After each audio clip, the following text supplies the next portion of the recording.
Hello, everybody, and welcome back to another Sunday stream talking about Hytale. Of course, it's Sunday. We only talk about Hytale on Sundays, and I'm super excited. This idea kind of came from Nixon plus you guys because today we're going to look at community ideas, the whole concept of what you guys want to bring to the table. And I'm super excited about this one because going through the list of ideas that you guys have had has been really, really fun. Really cool ideas. And I'm just kind of excited to just go down the rabbit hole with you guys and talk about all these wild and crazy things. So let me pull up the list. And here's what we're going to do.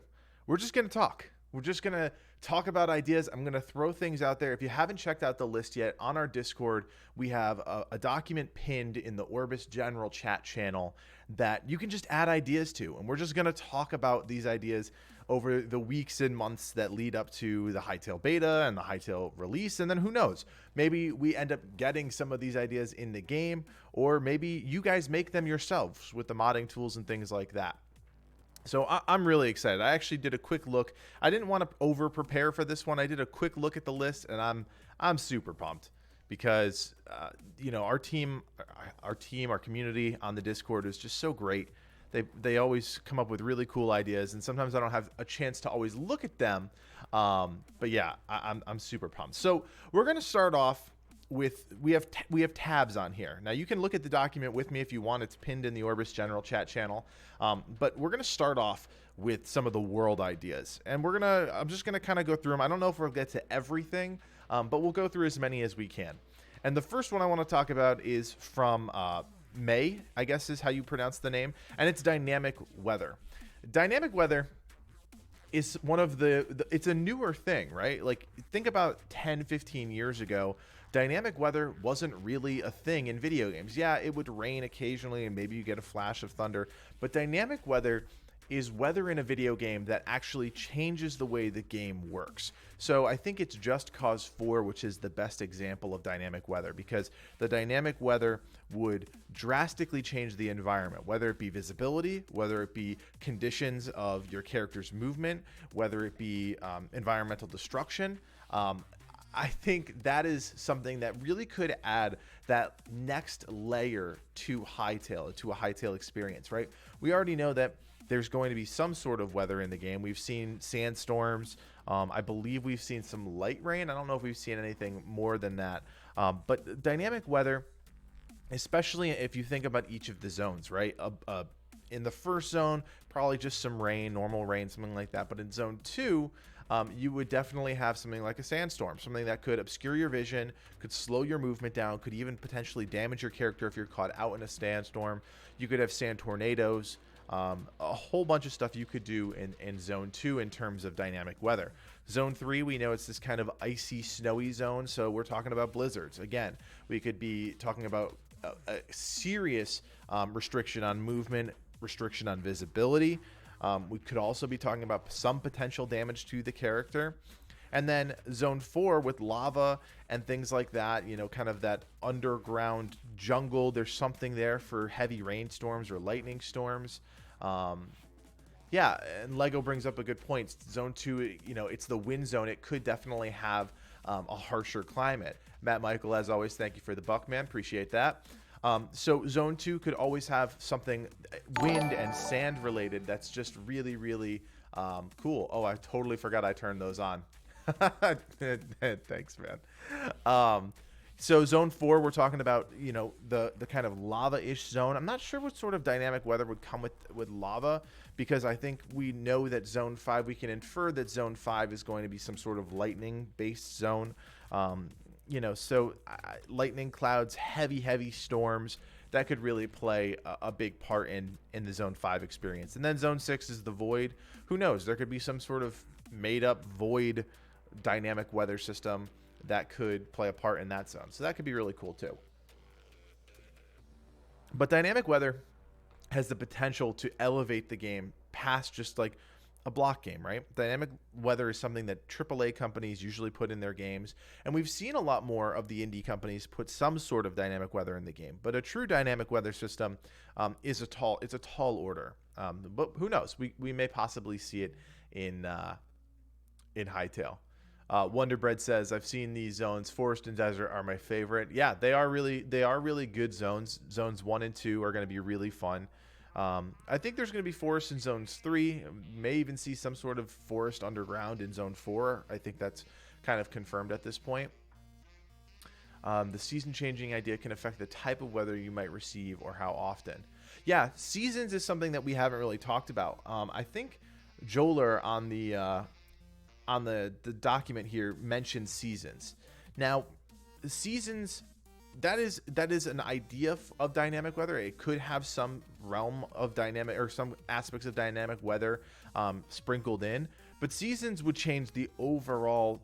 One, it would mean that the whole world of Hytale would have to be on some sort of time or time schedule, right? Because seasons can't just happen, right? You can't just snap your fingers and then there be a season. I mean, you can. There could be an item that does that. But a season in itself is not dynamic weather. A season is more of a time-related thing. So there could be some semblance of time and a calendar. We don't know that yet. That could be something that's in the game, but seasons could change the blocks, right? Think of zone 1, right? As vanilla as it comes. I love zone 1, don't get me wrong, but it's a vanilla zone. There's trees, there's grass, there's forest, there's farms, there's some cliff sides, things like that, rolling hills. You change that to have a seasonal component to it. Well, in the summer, everything the grass turns a little bit more yellow. The trees kind of die out. Maybe there's some different vegetation that spawns that allows players to collect different items, right? So you'd have different berries or different reagents that you could collect in the world. In the fall, all the trees start to change color. You would see leaves start to fall on the ground. You'd see the grass start to die. It's a cool idea, but I think that, as Stefan says in the chat here, the zones are what really kind of changes. It's a cool idea. It is a cool idea. Matt says, imagine a giant lightning storm in Zone 4 while a volcano is exploding on the horizon. Yeah, that's exactly how I feel Zone 4 is going to be. I'm not going to lie. Like, I just... Zone 4 up top before you get to the jungle land, especially as you get closer to Zone 5, which is, what we perceive to be this lightning zone, is going to be nuts. And yeah, just to go back to seasons, and Lego says winter in Zone 4 isn't really possible. Yeah, you know what I mean? Seasons could mean different things in each zone if we wanted to go that route. You just have the idea of 4 distinct seasons, and there's nothing saying that you have to have 4 seasons. 4 seasons is what we know, but Hytale is a game. It's a made-up world, so who knows what it could be. So let's see. The next idea is, we're still talking about world ideas. The next idea is from Who's That Kid? Our friend Jason, who's in the Discord. I know he's probably not going to be here in the chat today, but this one is about rivers that flow between elevations / waterfalls. So water is one of those concepts that we haven't really talked about a lot, because I think we all just have this kind of expectation that water is going to be flowy. It's going to have a current to it. It's going to move throughout the world, and it's going to kind of go from a river to a stream to the ocean, and there's going to be waterfalls underground. Water is a concept the team is going to have to talk about in some capacity, right? Because the underwater scenes that we saw in the trailer, and we know that water is going to play a big part in the overall experience in Hytale. I don't think rivers is too big of a stretch, right? Rivers are going to start in the mountaintops. They're going to come down, especially in Zone 1 here, start in the mountaintops and move all the way down through a zone. And Wonderbread's asking about fishing. I hope there is fishing. We have seen fishing in the trailer, so we can assume that there's going to be some sort of fishing. I forget what scene it was. I think it was the island scene, where they snap out to that island, and it's kind of got the landmass that almost looks like a peninsula type of thing. Oh yeah, Stefan, I think that's 100% true. What is interesting is what Sebastian said right there is interzone rivers. Rivers that move and create kind of a connection between the zones. That's really going to be a thing. Is each zone going to feel isolated, or is each zone going to feel connected in some way, right? We still don't exactly know how the zones are going to look or operate. We know that they're not concentric circles. It could very much be a linear thing, right? You start on the far right side of the map, it's Zone 1. You go to the far left side of the map, it's Zone 5. But rivers could, and the water elements could play a really big part in connecting all of those elements together. Um, so going on to another idea here, uh, I'll go another one with Who's That Kid? This isn't exactly a world one, but let's talk about it anyways. Randomized world events that players congregate over, something like a Titan boss battle. What do you guys think about world events? Now, again, you guys know I come from an MMO background, a World of Warcraft background. World events to me, they're a great idea. I just want to know how you think we should make them successful, because just having everybody get a quest that says, okay, everybody's congregating at this one place, go kill 10 things, that's not world content to me. That's just kind of another quest that, you know, you go to a similar location as other people. So I'm wondering, let's just talk about world events for a minute. Randomized world events. Yeah, of course, right. Tyler says it'd be better in multiplayer. Right. The whole idea of world events is that it's bringing a community together. It's bringing a larger base of players together to deal with a problem. Stefan says world events sound too complicated for a game like Hytale. Maybe, definitely maybe. I think, again, going back to what Tyler says, it fits the multiplayer landscape quite a bit. Trove has something where a boss can fall from the sky near a player every once in a while. Environmental events. Yeah, so, I mean, I think of games like Rift. I don't know how many of you guys played Rift, but Rift was one of those games where, you know, portals would just kind of appear as you were playing the game. And those portals would stay there until a group of players decided that they were going to engage with it. And I thought that was a really interesting model back in the day. This is probably 10, 15 years ago. I can't remember when Rift came out. But, you know, say me, William Fish, Wonderbread, and Stefan are all, you know, running through the world. We're teaming up, and all of a sudden we see a rift open up, a boss pulls out. We can either make the decision to fight the boss or not fight the boss. And whatever we decide, you know, nothing changes in the world at large, but we get some sort of reward or some sort of something for doing it. So I think that could potentially work.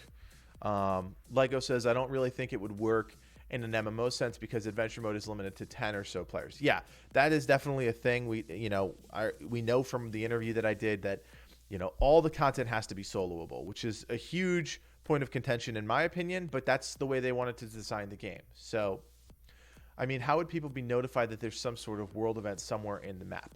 Well, again, if we're talking about like a Rift-esque system, they just pop up. You see kind of something appear in the sky, and then boom, a rift opens up, and there's the world event. But Stefan, classic like World of Warcraft, big MMO, a world event, not a randomized one, but a planned world event is often telecast to everybody. You know, you either see it in the launcher, or you get a piece of mail from a random NPC that says, you know, there's problems over here in Zone 2. You need to get over to this location ASAP, and that becomes like a quest hub for world events. Right, so there's a bunch of different ways they could go about it. It's just a matter of, you know, if they'll go about it. Sorry, I'm just changing this music. This music is killing me right now. Get a little bit more lo-fi here. A little more chill on a Sunday morning. Right, of course, Wonderbread. We say that in every video. You know, you got to remember that the developers are creating the game to have tools to create whatever we want. Yeah, a message bird comes up to you, something like that. Those are very standard classic ideas for how a world event or how world content could begin. So, I mean, I like the idea. Oh, excuse me. I like the idea. I just think there has to be a little bit more of a finite point on it, and figure out what would work in the world of Hytale as opposed to, you know, what's worked in the past. Yeah, definitely. We will see. I think there's going to be some sort of world event, like we've already seen with the stone circles, right? The stone circles are technically world content, right? They're a prefab that's out in the world that would work based on who's around it, right? So if 5 of us are in an area, maybe there's some sort of trigger that starts automatically. That's the whole point of the prefabs. So yeah, definitely. You know, use the NPCs to kind of get you to the places, like Queeb Gaming says. Use the Quebecs or the Farons, and they kind of start a whole trajectory of quests. Matt says there is a map we say in Gaia's Garden with the Defeat the Golem quest that could, yeah. Yeah, okay, I see what you're saying. Yeah, so that UI element, you can see where it says defeat the golem. Now we actually know that that's one of the earliest quests in the game. From the interview that I did, I think that was touched upon very briefly. You may have missed it if you weren't paying attention.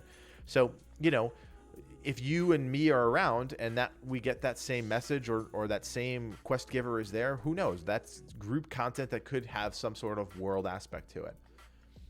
Don't they show giant portals that seem to lead to the same boss instance in the game art? Yeah, I mean, the giant portal scene that we've seen and shown a million times, that could either lead to another dimension. It could be a reference to instances, right? Instance dungeons where whoever's in that dungeon at the time. Instance dungeons are unique dungeons to that character. But if we're grouped up, then it's an instance content where we're all seeing the same thing. So, lot to talk about in terms of world quest. But I want to keep moving forward here. Let's move on to underwater ruins that show a once large civilization now in pieces. So underwater content, guys, what are your thoughts on underwater content? Now, we don't know anything about underwater content other than we know that the name is the ocean and the deep ocean. We've seen some of the images of the enemies that we're going to be fighting, like the Kraken and the Moray Eel and the Man of War. And remember to let us know in the chat if you're Team Land or Team Sea, because that's our mini game that eventually maybe one day we'll make. And if you're on Team C, you're dead to me. So, there's that. But that's fine. We talked about this briefly last week in the combat episode. The physics of underwater adventuring are going to be different. There's no question. There's no question that you on land versus you on the sea, under the sea, is going to be different. I think boats, as Wonder Chicken says, boats and custom boats. That's a huge thing. And I think we've seen the big rigs in the cities, right? The big pirate ships, if you will. But we haven't seen any sort of smaller boats or boats that we can craft. And again, we're still so far out. That's why we speculate on Sundays, because we just kind of have to go down the rabbit hole. But I think boats could also, one, be a method of transportation to get us between zones. It could also be a way to let creative people be creative and make their own transportation. There's way too many of you on Team C. I am not okay with this, guys. This is unbelievable. What? I mean, I'm going to be on the shore by myself, defending an entire castle by myself because all you guys are on Team C. It just kills me. Just kills me. William Fish says, there we go, Fish. There you go. William Fish says, what if there was a spell or charm that made the water physics like land physics? Maybe. I mean, it's a cool idea, right? Today's all about cool ideas. I don't know how that would work. Because here's the thing about the ocean. The floor of the ocean is the furthest thing down. So maybe it's a potion or a spell that allows you to stay on the floor of the ocean. It would still restrict your movement in some sense, but if you're wearing like a big heavy scuba suit, maybe you could sink all the way down. I think that may be more practical than a spell that allows the physics to yeah, there you go, Nixon. A spell that allows the physics of the ocean to be the same as land. I can see something where you fall directly to the ocean floor. That could be pretty fun. That way you can collect resources or do something on the ocean floor. Willy Wonka, what's up, man? Let's see. I missed a couple things here.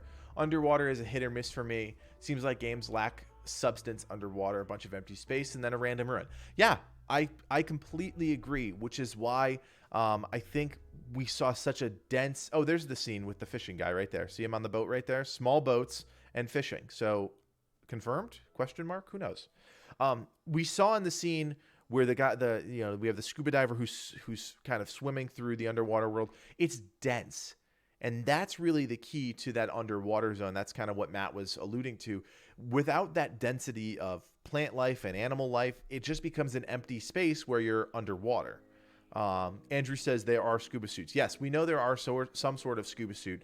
I was just kind of talking about that idea of having a suit that allows you to drop all the way down to the ocean floor. Nadune, sorry. Nadune? What's going on, man? How you doing? So yeah, that is a cool idea. What else we got? There are mods in Minecraft that make it possible to build and after that sail with custom made ships. Yeah, I think everybody wants ships. Here's that portal we were just talking about before, the instance portal idea. I think ships are something that everybody wants. We've seen small ships. We've seen massive ships. So it's only a matter of time until we see how those ships become Thank you, Willie. I appreciate that, man. Um, yeah, where these ships will take us, right? We know that there's bodies of water, but will they be things that help us get from point A to point B, or are they just going to be more cosmetic things that allow us to go out and fish in the ocean or whatever? Or are we going to be able to get a crew? I would love to have a pirate ship on our Game Guru server and have a crew of you guys. Maybe we can have some sort of ship battles. We don't know these things. That's why it's so exciting. And that's why we do this on Sunday, to just get kind of go nuts about it. So Josh, for anybody who joined late, today's topic is all about community ideas. There's a pinned message on the Orbis General chat channel in our Discord where there's a document where you guys can add any sort of idea that you want. So we're just kind of talking about all those crazy ideas, going through and just having fun today. Just no interview today. For the 33 of you guys that are here, I have a very, very exciting interview that I am trying to line up that I think you guys will absolutely love. I couldn't pull it together for this week, which is why we're doing this awesome community day. But just appreciate you guys keep coming to these Sunday streams, because we got something really exciting if we can pull it off. All right, what did I miss here? Any other form of underwater transportation other than boats and ships should be left to the modders. Yeah, Tyler, I agree. Submarines, things like that, just probably won't fit in the general scope of Hytale, so leave that to the modders. But yeah, I think underwater mounts could be really cool in World of Warcraft. The first time they introduced an underwater zone, they had seahorses that you could ride. I think that's really fun. On the screen right now, you see a diver with scuba gear, some sort of breathing apparatus, fins, things like that. A fish mount, a seahorse mount. But yeah, I think some of the more ridiculous things like submarines and submersibles may have to come from the modding community. But who knows? We don't know those things. Flying mounts are something completely different. When we did the mount discussion, flying was one of those things that people really, really wanted. But you have to understand. So if you go to Orbis General Chat and at the top you see pinned messages. There's only one pinned message. It's called Hytale Ideas. Flying mounts are difficult for me. Flying mounts make the world feel small. And if they can come up with a better transportation system, I think flying mounts are better left in a modding game or something like that. All right, so let's keep moving on to the next thing here. Oh, this is interesting. This is an idea from Ramor. Extreme temperatures should have an effect on the players. Zone 2 makes you dehydrated. Zone 3 requires you to keep yourself warm. Zone 4 surface incinerates any wooden items after a short while.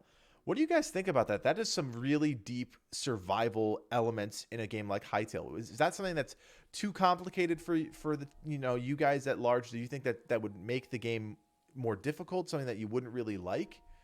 I kind of like the idea of one element that would be a survival-based component, not 9 things, right? You don't need to worry about your rest and your food and your water and your thing like that, but one little survival mode element, or even a stepped survival element, right? Different difficulties of survival mode, could be really, really cool. And it seems like you guys in the chat agree that would be an interesting idea. And that's a great idea from Ramor. Because the temperature thing in Zone 2 makes perfect sense, right? It's a desert, it's windy, it's sandy. That's really cool. So I think that could play a big part in some sort of survival mode. And we know that there's going to be a survival mode with a mod or a server or something like that. But yeah, different difficulties would elevate that level of survival. I think the effect should not be a resource, but like a nerf. Oh, that's an interesting idea. So instead of having you go from 100 to 0, it's more of a debuff that escalates over time, right? So it starts out very, very manageable, and it kind of works its way up to something a little bit more serious. Dr. Juicy, what's going on? Thanks for joining us. You're not too late. We just started 20 minutes ago, so you got plenty of time left. So that's a really cool component. I like that. All right, let's move on to let's move on to magic. Hey. Let's move on to magic. I think magic is one of those things that we could go a million different directions with, whether it be overly complicated, overly simple. We only have 3 ideas on here, but let's talk about magic. So Ramore's first idea is the ability to craft spells to some extent, sort of like Ars Magica. I've never played that game, but just with a dedicated spell crafter's table with wands, one-handed, having one spell slot, and stabs. So all two-handed, having two. Oh, I see. So wands, you would have one spell that you could equip, and stabs would have two spells that you could equip. So magic, that's a great idea. It really is. Having the ability to craft spells and have this expansive library of craftable spells is really cool. Now, I'm afraid that spells are just going to be linked to weapons, which I don't like. I think that's just because you're just going to find the weapon that either has the most powerful spell or is the spell that you want to use. Whereas in a craftable system, you could use whatever staff or wand you want and equip those spells to the staff or wand so that you could create your own magic identity, Summon backpack. That's funny. So I think that's something. Summoning spells would be awesome. But here's the thing: if the game goes in a direction where staves and wands are based on, what you just pick up in the world, and the summoning spells are only on a certain staff or wand, you're always going to go for that certain staff or wand. Whereas if you're using a wand and you can equip a summoning spell to it, you can craft it at a crafting table and equip the spell to the wand, then you can kind of create your identity yourself. And I think that's what's really important about the whole magic system, is creating the identity yourself. Oh, okay. Ars Magica is a Minecraft mod. I'll have to check that one out. So yeah, magic is all about identity. And I know it sounds a little tacky, but I don't want to just find a staff and use it because it's the best staff. I want to find the staff that fits my personality, and using this expansive, whether it be research-based or resource-based or however it is, I want to be able to craft the spells that I can use. Stefan says, I believe the way magic is handled will be similar to the way weapons and armor is, by finding rare materials and recipes. I hope so. I think that's exactly right. I really do.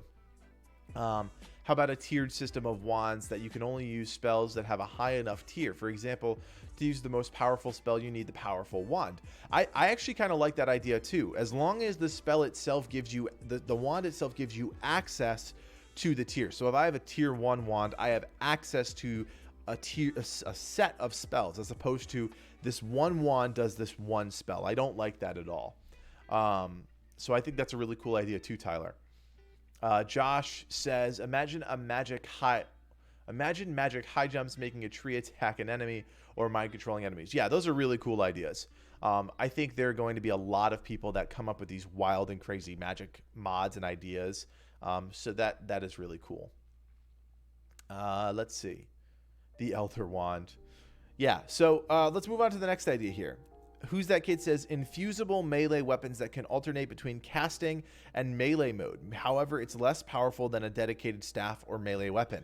That is a cool idea. That is more of like a Spellblade type idea, right? Like a melee mage, where they have a sword that can switch over to maybe a sword that can transform into a different weapon, or a sword that can be imbued with magic to have some sort of magical properties, right? We don't want one thing to be overly powerful, right? We don't want a sword that you infuse with magic to be like this god sword, but some sort of ability for melee players to change into some sort of spell slinger would be really cool.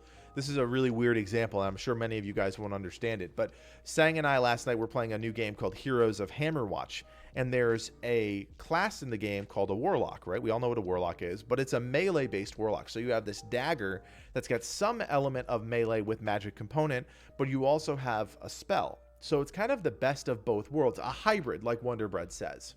So that could be really cool. Right, Stefan brings up a good point. They said they're not going to be classes, and the progression will be tied through the weapons and armor. So it's logical to assume that magics will be the same. Yeah, no, Stefan, you're 100% right. As always, Stefan, every week you come here with the best ideas, and you're always right, because they have said that, and they've said that class systems are not going to be really a thing in Hytale. So, that you can take that as it is. I don't know if that's a great idea or a bad one, but Magic properties. How about weapons that have magic properties? Yeah, so we did a little bit of speculating a couple weeks ago where you would be able to infuse your weapon, whether it be through an enchanting system or through an augment system, to give your weapon more magical properties. Now, what does that mean for you guys, though? Because for me, if I just... Oh, my God, excuse me. It's the seltzer. If I just enchant my weapon to have like a +3 damage, that's not fun. That's not exciting for me. You know what I mean? So what sort of magic properties would you want to imbue into your weapons to make them fit, how we think Hytale should be? Because, if it's a straight damage buff or an accuracy buff, I don't know. That doesn't really do it for me personally, but that's me. That's my personal take. Sorry, I got to take a second. All the talking is killing me.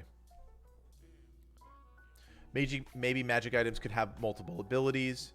Frostbolt and an ice block in one staff. A mana system.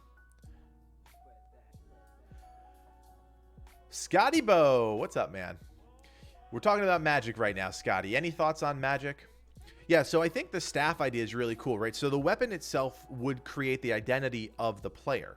And that's one of the things that I think we've talked about before is being a magic user is about identity. So if you have a staff and that gives you a range of abilities, whether it be one offensive ability, one defensive ability, and one utility ability, that could be really cool. But then again, we have to talk about schools of magic, right? We've seen fire and we've seen ice, but you guys are talking about conjuring. You're talking about transformation. You're talking about transfiguration.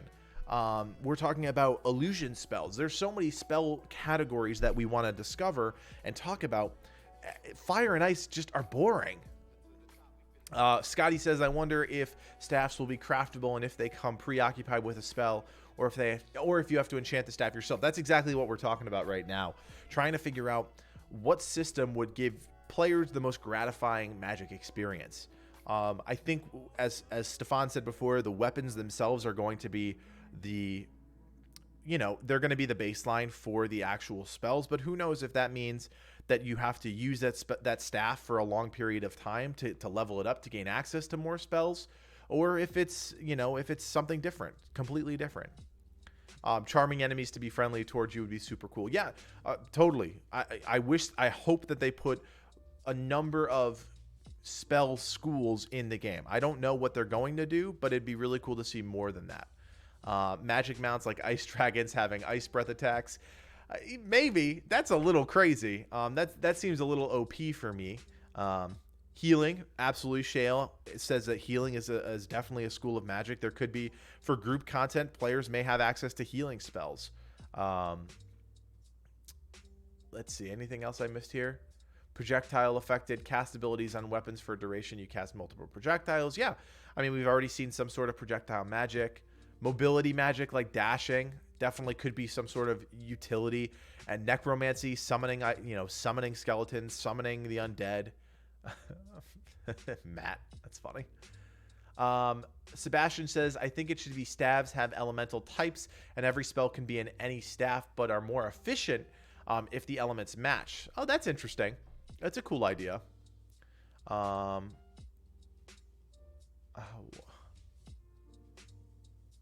Sorry, I'm trying to keep up with all this. Dual wield spells like in Skyrim. I think when I did the survey results video for Magic, there was a lot of requests for a magic system that was similar to Skyrim, right? You have one spell over here, one spell over here. So yeah. Yeah, I think Magic is going to be baseline for the single player experience, but it's going to fit the world of multiplayer. I think that's kind of their goal, unless they do specific content for multiplayer, which so far, I don't know. They're definitely seeming like they're going to focus on the single player aspect and make sure it fits the multiplayer aspect, but who knows? Josh says, I would love magical rituals where you have to sacrifice enemies to unlock certain spells. Yeah, that's some sort of dark magic or blood magic. So many different directions we could go for magic. Combining potion recipes makes some sort of gem that creates magic abilities. Yeah, I think the crafting element of magic is where they could really go in a million different directions, right? Like the tiered system we talked about before is cool. You get a staff and you have access to different tiers of spells. But if you could craft potions or spells and gems and tomes, that could be cool. Side of the adventure story. Yeah. See you, Nadune. Thanks for hanging out with us.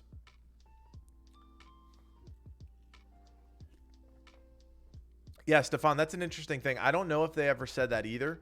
I think we've kind of speculated in the past that we would want to be able, I think in the community, and I'll ask the question again, and you guys let me know what you think. So zone 2, right? The Farron or the Codiak.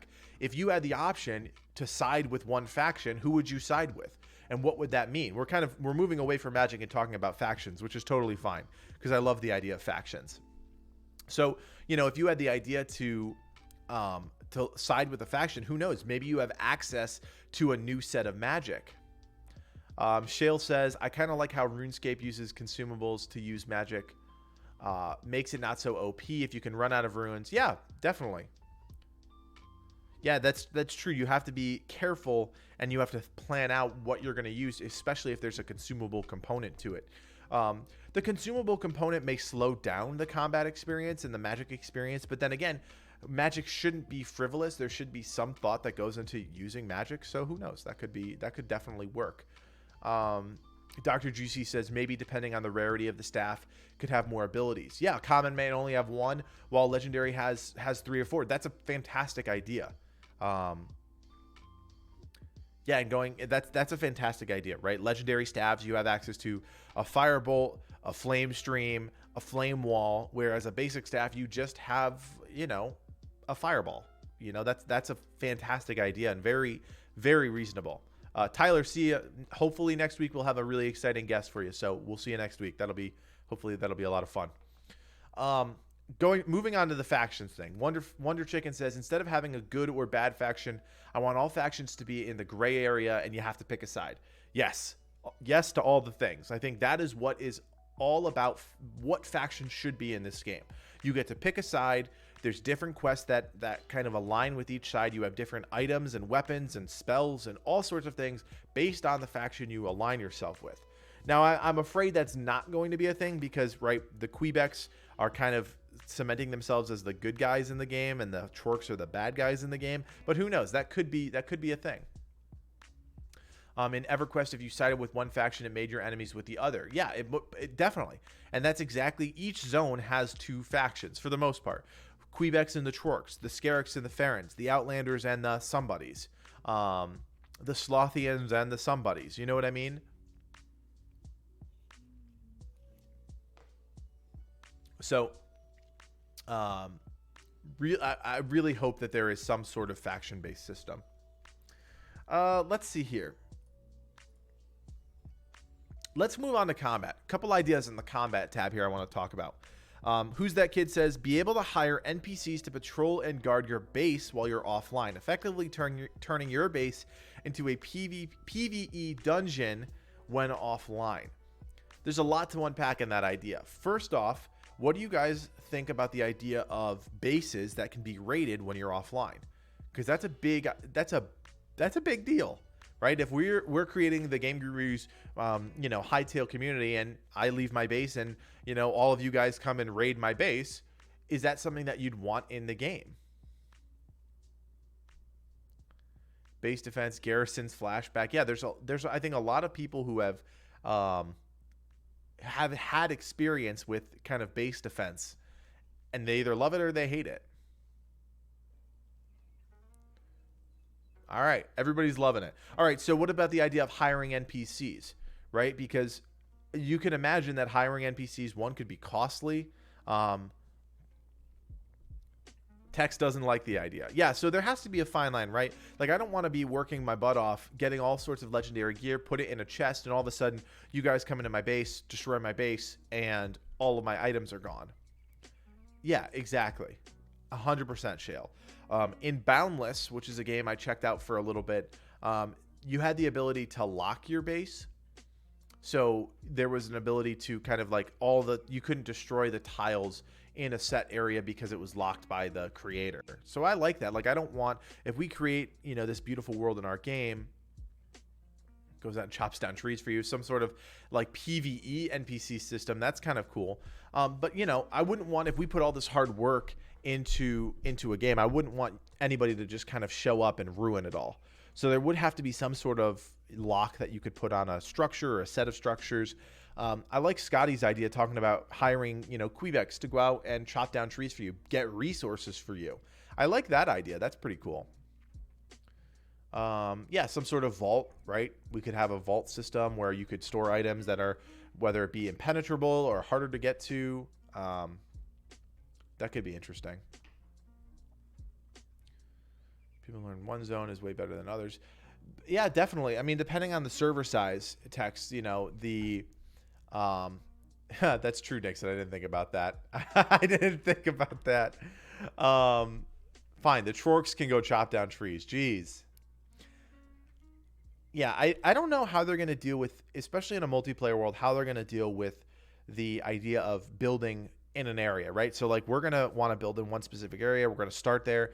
But is the map going to be big enough that multiple people, hundreds of people can build and not, you know, run into each other and have some sort of drama or issues, right? That's definitely a concept you have to think about. It would be cool, going back to what Shale says here, you could build a base and subject yourself or others to raid it, like make your own dungeon. Making your own dungeon would be really cool. Having a base and having some sort of dungeon with some sort of PvE system that you create for other players could be really fun. I wonder if you could give guards path commands so they could walk a path and guard it. That'd be cool. Oh, Dr. Juicy, that's a really cool idea. Personally, I don't want to be confined to a base, more setting up temporary camps. So you're more of like a nomad thing. Maybe that's, and maybe that's, we've seen kind of like smaller outposts. Maybe that's more of your thing.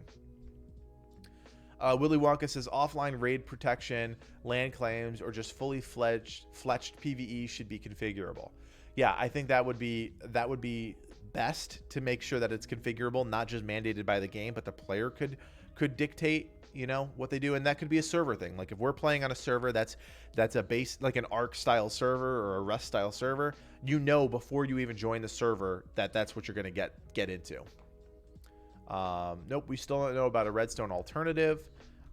Yep, we know that they're definitely working on something. That video I put out last week about the interview that they did with Autcraft, they just flat out did not talk about that. So that's a pretty standard tell that they're working on something. They just don't want to talk about it.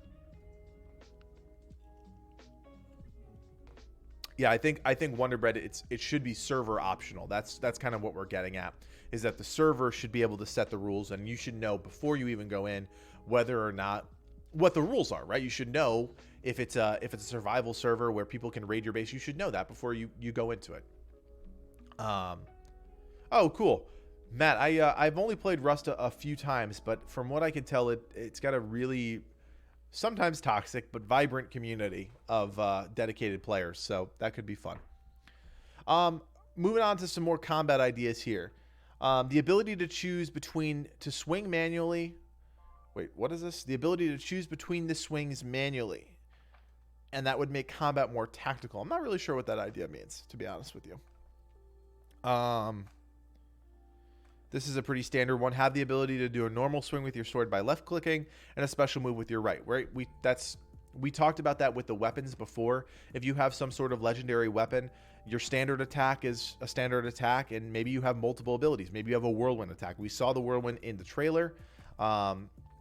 You know, that makes total sense. There's a lot more you can do from a magic perspective, but there's plenty you could do for yeah, there's plenty that you could do with a standard sword. You could do a shockwave attack. You could do a whirlwind attack. You could do a leaping strike attack. There's plenty you could do with legendary weapons, whether it be ranged, melee, or magic. So, yeah, Juicy. Let's talk about that one for a second. Stealth.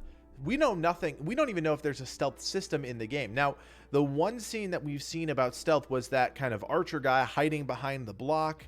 That could hint at some sort of stealth system. I would love to see a stealth system in the game. Me, personally, I always play some sort of archer, thief type character. I would love to play a stealth-based archer. But what does stealth mean in terms of combat? Does that mean getting critical hits like in a Skyrim system? If you're sneaking around, you get critical hits.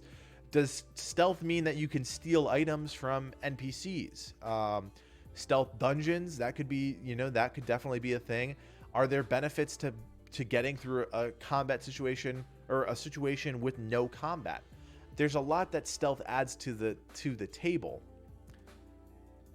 Yeah. Oh, if there's a stealth thing, I'm stealing all your stuff. I'm not going to destroy your base, but I'm stealing all your stuff.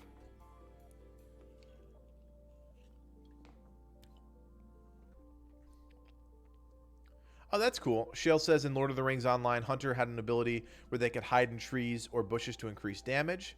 Yeah, we don't know if mobs have field of vision, so that's definitely going to be a thing. We don't know if sound plays a factor in that. A dungeon avoiding enemy sights, like a sneak dungeon, would be really fun. The thing about sneak dungeons, though, is once you figure it out once, you're kind of done. So unless they change the parameters to be dynamic, or they change the dungeon layout to be dynamic, that would be cool. But if the dungeon is the same every single time, you do it once, you figure it out, you're done. Which is boring, right? I don't want to do something once and then be done with it. That's why I had such a problem with, some of the more standard dungeons in World of Warcraft. You do them once and you're done. You figured it out. Right. That's what I'm talking about right there, Wonderbread. Change the NPC pathing or do something where the environment changes.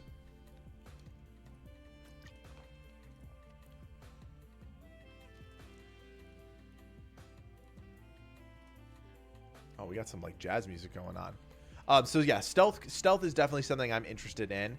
If I ever get the opportunity to talk to Noxie or Simon, that is one of the questions I'm going to bring up, because stealth is like one of those stealth, redstone equivalents, crafting. Those are the things that like we know nothing about. Yeah, magic to help you sneak around, some sort of invisibility spell or invisibility potion. Stealth, Muhammad says stealth could be dynamic with smooth and responsive controls, or even climbing trees, hiding in grass. Yeah, I mean, the ability to climb trees in itself would be really, really cool. I don't know if they're going to be able to pull that off. Hiding in grass or hiding in bushes, definitely. Dr. GC mentions a World of Warcraft type system. It's fun, but think about it as from an archer perspective, right? It's much harder to get behind an enemy as an archer. So I would, and we talked about this in the combat video, more dynamic hits, right? So if I'm an archer in stealth and I get a hit on the head, it's an automatic crit. As opposed to if I'm not in stealth and I get a hit on the head and it's like a 50% chance crit. You know what I mean? Whereas a rogue type, a melee type character that gets behind an enemy, that's an automatic crit. Or something like that, you know what I mean? Because as a dagger user, trying to hit the head is a little bit harder. Well, that's why we have the document. Wonderbread, get in there. Write them down. So yeah, that could definitely be stealth is huge. I think stealth could be a lot of fun. Let's see here. There are a couple of the things here talk about magic runes, sorry, like the things you put in your weapon, or gem socketing. That could be cool. Making a stealth suit using leaves from zone 1. That's interesting. Would you need a stealth suit from each zone? Because that would be a little, I mean, I guess that would make sense. As you explore the zone, you could get a stealth suit. Matt says, I want to see stealth more related to the sounds the enemies hear. Oh, I see what you're saying. So you want basically an indication system that as a player is making more noise or less noise, or where they are in the field of vision, it's a dynamic system where as you get closer to an enemy, maybe they're more aware. You start to run, they're very aware, and eventually they aggro onto you, right? So I would imagine there's going to be some sort of aggro system. I would hope so, at least. This is hard to do without a guest. My voice is killing me already.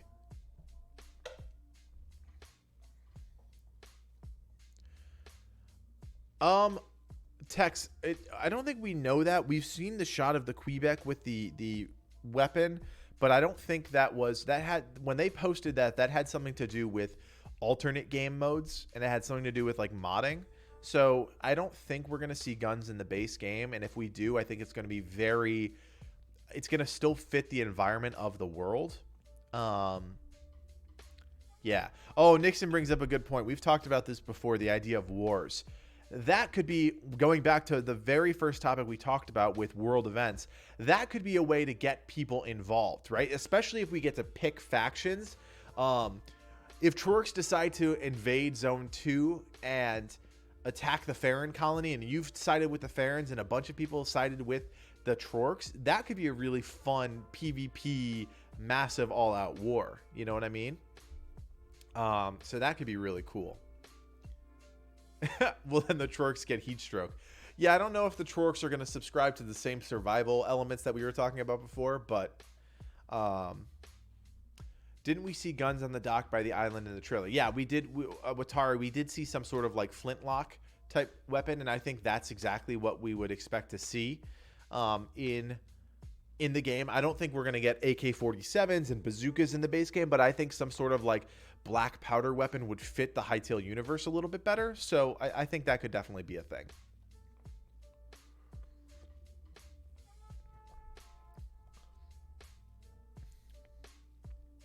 Yeah, I think the war idea is really, really cool. It could be a really fun way to bring people into the fold. I don't know if it would be as arbitrary as one side wins, one side loses. But yeah. What's Stefan talking? Oh, Stefan. Oh, excuse me. Stefan's talking about combat pets. I love the idea of combat pets. Whether it be a taming system, I think taming would be an awesome way to integrate a more casual system into the game. And then you could level up your pets, whether through combat or through feeding them and raising them, spending time with them. And then your pets work as some sort of combat ally, whether they, shoot out some little pellets or swipe occasionally. Combat pets could also have some sort of healing property. That's a fantastic idea. Yeah. Yeah, so Lego, the image that the AK-47 was, I think, if I remember correctly, they were talking about game modes.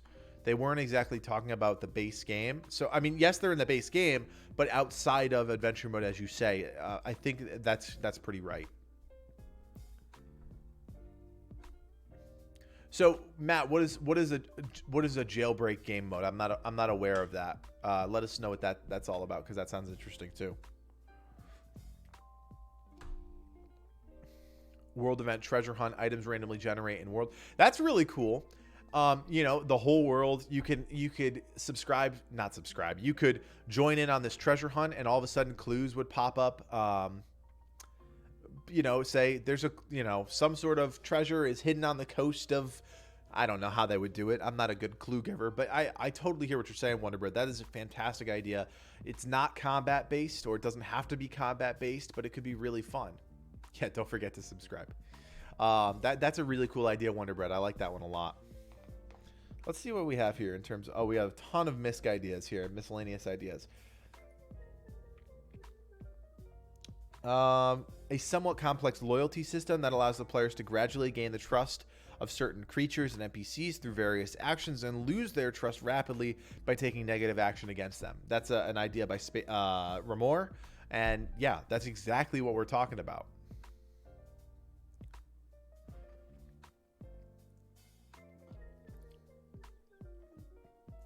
I want to see how arrows can be utilized. Like if you can use them for fishing or activating buttons or pads. What do you mean by arrows? You mean like arrows like you shoot like a bow?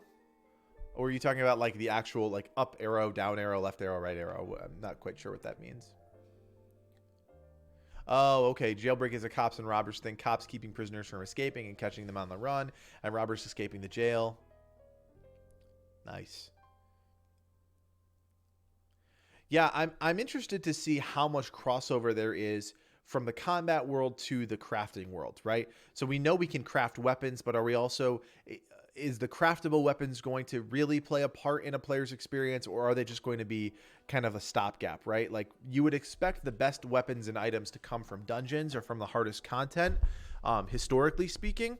But, are items like arrows going to be multi-use? Are there going to be multi-functionality to the items like that? Who knows? Wonderbread says, yeah, underwater or cave treasure hunting. Yeah, work together as a team. Yeah, that's really cool. I think that's a great idea for for world content. William Fish, I got you here. A universal currency maybe can be originally found as an ore, then crafted into currency, maybe dropped by monsters that when they are killed or traded with NPCs. A reward for certain quests. This currency could be paid to NPCs to craft or enchant or find things for you. Currency, that's interesting. Let's talk about currency for a second. We only have a few minutes left here, and I can't believe this hour went by this quickly. Currency is one of those things in games that I've never found a currency system that I really enjoyed, right? Like, money is money. You use money to buy other things. So I'm just wondering how would currency be elevated? Because like if you talk about World of Warcraft, there are a million currencies in the game and it's not enjoyable, right? You pick up the currency. That's a standard trope in games. The currency of the zone or the currency of the event, you have it, you get it, and then a month later you forget about it. There's no conversion. There's no way to make that currency relevant in the big picture. So a universal currency could be cool, but sorry, I'm going to sneeze here. A universal currency could be cool, but does it just become money? Is it just boring money? Stefan says different NPCs can accept different currencies. Yeah, I mean, we run into the risk of having currency soup where you have 500 currencies. Currency, some sort of thing of trade for needs, maybe something like Highbucks. Thank you, Matt. Yeah, I just wonder how currency could really work. If there's a universal currency, that's fine. But if they decide to create a new zone, they're going to want to create a new currency, and that new currency will lose its luster a few months later. Now, it would make sense that there's some sort of conversion. Able to buy whatever you want. You get the points where you don't need to mine. Yeah, no, that's totally it. Like, I don't want a game like Stardew Valley where eventually you have so much money you can do anything you want.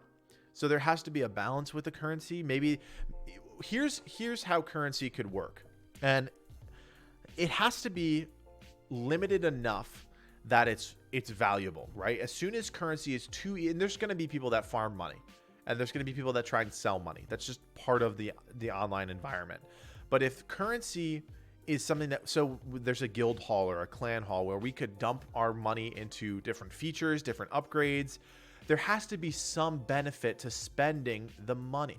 And if the money is too common, then it's just kind of ridiculous. But I also, I want to be able to spend 20,000 gold or whatever to upgrade our guild hall. Now, 20,000 gold should take a lot of time to get. You know what I mean? Different shops that only have a few items that rotate. Yep, that's a great way to build up your currency and really spend it when you want it.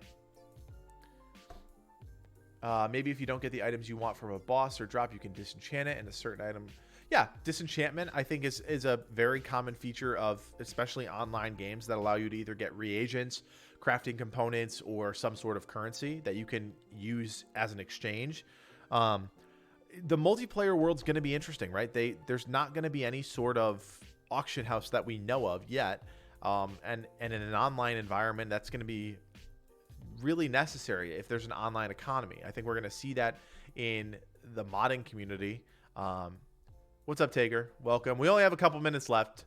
We had to start the stream early today just because I have some stuff going on in a little bit. But yeah, so currency is definitely one of those things. Maybe you can sacrifice money to enter different dimensions or you could use money to pay for services, but you would never want the money to be like, you would never want the idea of taking a train to a different zone to be super expensive. That ruins the experience, unfortunately.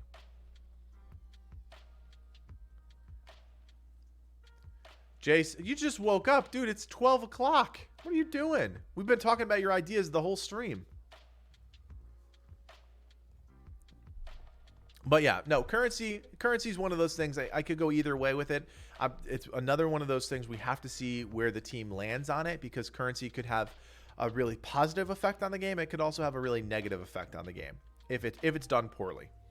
But yeah, guys, there's still plenty of ideas on the document. If you came to the stream today and you want to add, we're going to do another one of these when I don't have a guest lined up. So Orbis General Chat, if you haven't assigned yourself the role yet, you got to go to the roles channel, click on the Hytale button, make sure that you go to the Orbis general chat, check out the pin, add your ideas to it. We're going to keep talking about it. I had a lot of fun doing this with you guys today. Wonder Bread. So I'll walk you through it again. So you got to join the Game Groovers on Discord. You got to go to the roles channel and assign yourself the Hytale role. That's going to allow you to see Hytale specific channels. And then in Orbis general chat, which is our general chat channel for the Hytale community, there's a pin up top there that's going to show you the document. So you can add things to that document. So yeah. Anyways, guys, just a little tease. Huge interview possibly for next week. You are definitely not going to want to miss that one. If I do manage to lock it down, I'll be promoting the heck out of it, making sure that you guys know well in advance when the time is, when it's going to happen, because I am so excited about it. It is very cool if we manage to pull it off. Anyways, guys, thank you as always for joining us for the stream.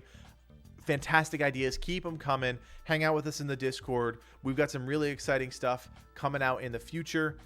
So yeah, Sunday stream. It's going to be here every week, and we'll see you next time. Thanks, guys. Take care.